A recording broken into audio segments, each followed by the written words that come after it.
असांजे प्रोग्राम जो बाक़ायदा आगाज़ थी चुको आहे जंहिंमें असां वटि जेके वर्दी महिमान मौजूद आहिनि उन्हनि जा पहिरियों ॿीहर शुक्रियो अदा करण लाइ नेम्स कॉल करणु ज़रूरी घुरां थो। डॉक्टर सैयदा नफीसा शाह जिलानी साहिबा member national assembly of Pakistan असां सां एज अ चीफ गेस्ट हिते मौजूद आहिनि। We warmly welcome her here. उन सां गॾु मिस्टर सैफुल्लाह अब्दुल साहब is also here, deputy commissioner Khairpur. असां सदन खां थोराईंदा आहियूं। सभिनी खां वधीक most importantly Khairpur institute of physiotherapy and rehabilitation sciences जो हिते जेको वजूद आहे उनमें जेको बैकबोन जी हैसियत रखे थी Liaquat university of medical and health sciences जी एफिलिएशन, जंहिंजे लाइ आउं हिते वेठल सभिनी जेके हाज़िर आहिनि उनखे ज़ोरदार ताड़ियुनि जी गुज़ारिश कंदुसि त जीअं असां लम्स खे इहो थोरो बि अदा करे सघूं त खैरपुर मीरस में उन्हनि जी एफिलिएशन सां असांखे हिकिड़े ॿिए इदारे जो इज़ाफ़ो थियो आहे, एडिशन थी आहे। सो लम्स यूनिवर्सिटी जे लाइ हिकिड़ी ज़ोरदार ताड़ी please. Liaquat university of medical and health sciences जो वाइस चांसलर प्रोफेसर इकरामुद्दीन उजण असांजे हिन प्रोग्राम जे लाइ ख़ुसूसी तौर ते इनवाइटेड हुआ, बट जेके मसरूफ़ियतुनि कारण हिते कोन अची सघिया। VC Liaquat university of medical health sciences जे पारां लम्स जो डेलीगेशन हिते असां वटि असां सां गॾु मौजूद आहे, जंहिंमें registrar Liaquat university of medical health sciences doctor Haji Mohammad Sheikh sahab असां सां गॾु आहिनि। मोहतरम Azizullah Kehar sahab resident auditor Liaquat university and medical and health sciences, doctor Asif Gulzar Sheikh sahab director institute of physiotherapy LUMHS Jamshoro, Mr. Abdul Sheikh Saab is also here, Director IT Services Liaquat University of Medical and Health Sciences। आओ Liaquat university and health sciences जे delegation खे हिते अचण ते भरी car जमा पियो। ऐं पहिरियों ॿीहर हिन इदारे Khairpur institute of physiotherapy and rehabilitation J affiliation ते खैरपुर शहर ऐं शहरी पारां बेहद थोराईंदो आहियां। KIPRS currently offers the 5-year degree program DPT, Doctor of Physical Therapy. Aim of KIPRS is to provide a quality education, knowledge and the skills in the students, as we have furnished labs and classrooms where the students can get the practical and theoretical knowledge.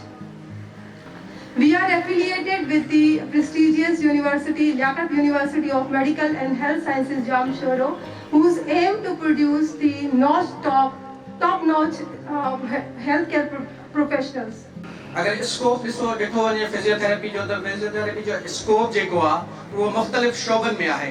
जीअं असांजो पहिरियां असां जेके domain में अचूं था orthopaedic physiotherapist लाइ, असां अचूं था न्यूरोलॉजिकल रिहेबिलिटेशन लाइ, गायनेकोलॉजी में असांजो फिजियोथेरेपिस्ट जो वॾो रोल आहे। पोस्ट ऑफ ऐं प्री ऑफ एक्सरसाइज़िस असां पेशेंट्स खे कंदा आहियूं ऐं मुख़्तलिफ़ जीअं असां पेशेंट खे स्पोर्ट्स में असांजो ॾाढो रोल आहे। स्पोर्ट्स में असां पेशेंट्स के जीअं टीम्स जा फिजियोथेरेपिस्ट अलॻि हूंदा आहिनि, ईअं ई मुख़्तलिफ़ शोबनि में फिजियोथेरेपी इन महिल कमु करे थी। रिसेंटली असां अगरि जेको वॾे में वॾो फिजियोथेरेपी जो रोल आयो आहे कोविड जे दौरान, जीअं कोविड जे दौरान पेशेंट खे रिहेबिलिटेशन खपे पई एक्सरसाइज़िस जे थ्रू ऐं ब्रीथिंग एक्सरसाइज़िस, मोस्टली जेके चेस्ट फिजियोथेरेपिस्ट हूंदा आहिनि, पल्मोनरी फिजियोथेरेपिस्ट ऐं KIPRS खैरपुर जो हिकु नामियारो इंस्टीट्यूट जेको एफिलिएटेड आहे लम्स सां, ऐं असांखे ॾाढी ख़ुशी थी थिए त जेको आहे असांजे हिन खैरपुर शहर में बि इन शइ जो जेको आहे रुझान वधी रहियो आहे। ऐं इन में महिनत डायरेक्टर आसिफ जी आहे जेका ॾींहं राति महिनत करे हिन इंस्टीट्यूट खे हिन मुक़ाम ताईं पुॼायो आहे। ऐं मां उमेद कंदुमि त अॻिते 5 साल छा 10 साल छा 50 सालनि ताईं इहे खैरपुर जो इंस्टीट्यूट ईअं प्रॉस्परस नमूने सां क्वालिटी ऑफ एजुकेशन ऐं सुठा फिजियोथेरेपिस्ट जेको आहे हिन खैरपुर मां मुख़्तलिफ़ दुनिया जे कुंड कोर्छ में मोकिलींदो रहंदो। आउं Khairpur institute of physiotherapy and rehabilitation जे प्रोप्राइटरनि खे वाइस चांसलर जे तरफ़ां मुबारकबाद पेश करियां थो ऐं ही पुरवकार तक़रीब करण ते खराज तहसीन पेश करियां थो। वाइस चांसलर साहब जो स्पेशल मैसेज आहे खैरपुर यूनिवर्सिटी जे रेजिस्ट्रार जे लाइ। ही सिर्फ़ु असां फिजियोथेरेपी जे लाइ ऑफर कान्हे या एफिलिएशन कान्हे, पर ॿिया मुख़्तलिफ़ कोर्सिस बि असांजे प्रोग्राम में आहिनि जेके वधि में वधि खैरपुर जा शहरी उन मां फ़ाइदो हासिलु कनि। उनमें मुख़्तलिफ़ डिप्लोमास आहिनि, मुख़्तलिफ़ ॿिया नर्सिंग जा कोर्सिस आहिनि ऐं मुख़्तलिफ़ ॿियूं शयूं आहिनि जेके वर्ल्ड ओवर रिक्वायर्ड आहिनि, जेके खैरपुर जे नौजवान जे लाइ रोज़गार जा वसीला थींदा इंशाअल्लाह ताला। On behalf of Board of Directors, I myself, faculty member and staff of Khairpur Institute, I warmly welcome today's chief guest, Dr. Nafisa Shah Jilani, and respected guests.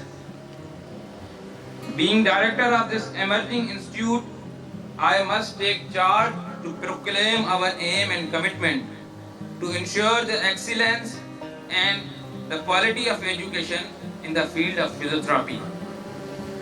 Ladies and gentlemen, Khairpur Institute of Physiotherapy is duly affiliated with Pakistan First Public Medical University, Liaquat University of Medical and Health Science, Jamshoro. Khairpur Institute is promising a great services in the field of education. Institute has latest facilities and conducive learning environment. We hope that alumni of this institute will be great services to the humanity at the large across the globe and would be holding a prestigious position in professional field. I really appreciate sincere effort of faculty members and staff of Khairpur Institute for their hard work and dedication. And I am thankful to all the well-wishers and supporters.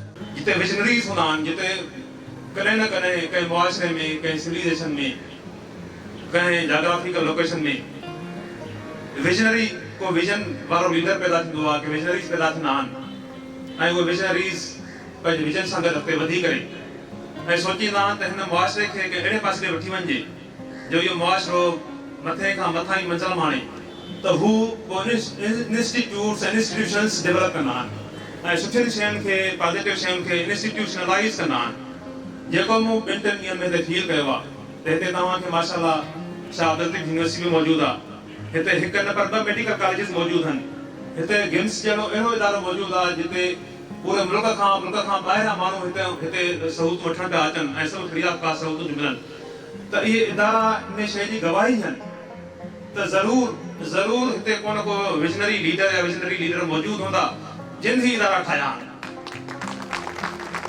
ऐं ही इदारा जेके ठही चुका आहिनि हाणे वरी इहे इदारा फर्दर नेक्स्ट जनरेशन में विजनरी लीडर्स पैदा कंदा ऐं मां इहो विश कयां थो त हीअ असांजो institute the Oxford and Cambridge level जो इंस्टीट्यूट थे ऐं तव्हांजे माण्हुनि खे सर्विस ॾींदो रही I'm in an institute.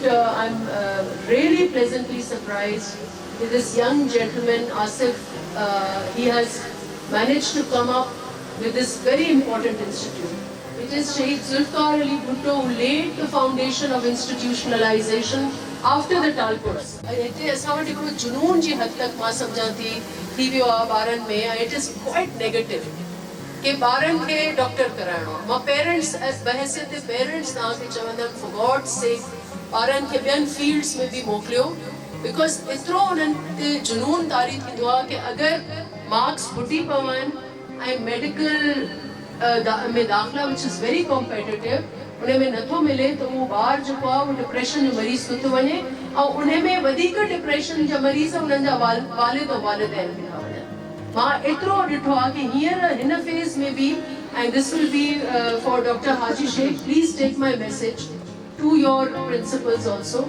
ॿारनि खे ऐं पेरेंट्स खे जुनून तारी न करायो कि बस फील्ड आहे त मेडिकल फील्ड आहे बाबा अगरि ॿारनि खे नथो दाख़िला मिले but there are many other allied sciences अगरि ॿारनि खे शौक़ु आहे physiotherapy is one of them. ही असां वटि हिकिड़ो नयो इंस्टीट्यूट क़ाइमु थियो आहे ऐं it's a private institute but supported by a public sector medical and इहा हिकिड़ी वॾी खुशनसीबी आहे त already LUMHS is on board ऐं LUMHS जी हिते एंट्री असांजे लाइ इलाही हिकिड़ी अहम इहा कॉन्ट्रीब्यूशन आहे ऐं जंहिं बि टीम इहो ॿई जोड़ कयो आहे उहे मुबारकबाद जे लाइक़ आहिनि. I want to wish the very best to the principal and her team and I want to tell the principal that you are the team leader.